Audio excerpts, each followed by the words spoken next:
Assalamualaikum warahmatullahi wabarakatuh. Kembali lagi bersama saya di kanal YouTube Lombok Organik. Pada kesempatan kali ini saya akan kembali membahas tentang pengomposan. Ada beberapa teknik pengomposan yang masih jarang dibahas, terutama oleh para pegiat petani organik. Pengomposan sendiri sebenarnya tujuan utamanya adalah untuk mengekstrak unsur hara, berbagai jenis unsur hara dari bahan organiknya agar nanti ketika diaplikasikan ke tanaman bisa diserap maksimal oleh tanaman tersebut. Kemudian tujuan kedua adalah biasanya untuk menekan pertumbuhan patogen pada komposnya. Dan tujuan ketiga biasanya adalah untuk mematikan biji gulma sehingga nanti ketika ditebar di lahan tidak banyak Oke, gulma sekarang yang di tumbuh. gudang ternak tani Lombok Organik sudah ada beberapa bahan dasar untuk buatan kompos. Pertama di sini ada kotoran ayam, kemudian ada kotoran sapi dan kotoran kambing.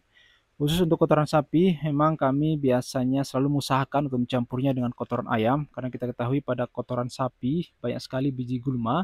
Jadi dengan mencampurnya dengan kotoran ayam diharapkan nanti saat proses pengomposan bisa mencapai suhu di atas 60 derajat. Dengan suhu ini diharapkan nanti biji gulma pada kotoran sapinya bisa mati. Beda dengan kotoran kambing, kambing di sekitar kami di sini biasanya tidak diberikan rumput, akan tapi cukup dedaunan dan ampas tahu. Jadi walaupun kita menggunakan pengomposan agak dingin, tidak ada biji gulma yang akan tumbuh. Ada dua poin penting yang akan saya fokuskan bahas pada kesempatan kali ini. Pertama, yakni terkait bagaimana maksimalkan sirkulasi udara pada saat proses pengomposan. Yang kedua adalah bagaimana cara mengikat amoniak agar tidak menguap selama proses fermentasi kompos tersebut. Kita ketahui amoniak merupakan salah satu bentuk nitrogen yang seharusnya tidak banyak menguap selama proses pengomposan. Dan bagaimana cara mengikatnya, kita akan coba bahas pada video kali ini. Oke, kita akan mulai membahas poin pertama terkait sirkulasi udara pada saat proses pengomposan. Untuk diketahui, bakteri yang seharusnya yang kita harapkan bekerja pada saat proses pengomposan ini adalah jenis bakteri aerob atau bakteri yang membutuhkan udara, sehingga sebisa mungkin campuran bahan-bahan dasar dalam pembuatan kompos bisa membuat campuran kompos ini poros atau sirkulasi udara bisa lancar sampai ke inti kompos sehingga proses pengomposannya bisa maksimal.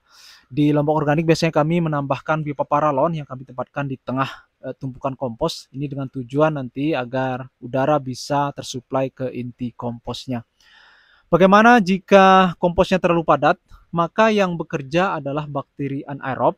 Dan ketika bakteri anaerob yang bekerja, maka ada beberapa zat yang dihasilkan yang bisa menjadi toksik bagi tanaman, seperti zat metanol misalkan. Maka dari itu, kita harus memastikan bahwa kompos kita benar-benar poros atau sirkulasi udaranya bisa tembus sampai ke dalam inti pengomposan. Cara lain untuk memastikan bahwa bakteri anaerob tidak berkembang selama proses pengomposan adalah dengan membongkar komposnya secara rutin, membolak-balik komposnya secara rutin. Ini juga bisa efektif untuk agar bakteri aerob bisa bekerja maksimal pada komposnya. Kemudian lanjut ke poin kedua, bagaimana cara mengikat amoniak pada kompos agar tidak menguap selama proses fermentasi kompos tersebut. Amoniak kita ketahui mudah berikatan dengan sulfur. Jadi kami biasanya menambahkan kalsium sulfat, di mana nanti sulfat di sini akan bisa mengikat amoniak pada proses pengomposan. Jadi sebelum fermentasi biasanya kalsium sulfatnya akan kami taburkan secara merata pada kompos, dan nanti ketika proses fermentasi dan terjadi panas pada proses pengomposan, amoniak tetap terikat pada komposnya. Dan ketika diaplikasikan ke lahan pertanian, bisa lebih maksimal dalam memacu pertumbuhan tanaman. Oke, itu dia dua poin penting terkait teknik pengomposan. Pertama yakni dengan memperhatikan sirkulasi udara pada saat proses pengomposan. Kemudian yang kedua adalah dengan menambahkan kalsium sulfat dengan tujuan untuk mengikat amoniak pada kompos yang kita fermentasi. Semoga video ini bermanfaat. Sekian. Assalamualaikum warahmatullahi wabarakatuh. Salam organik, Lombok Organik.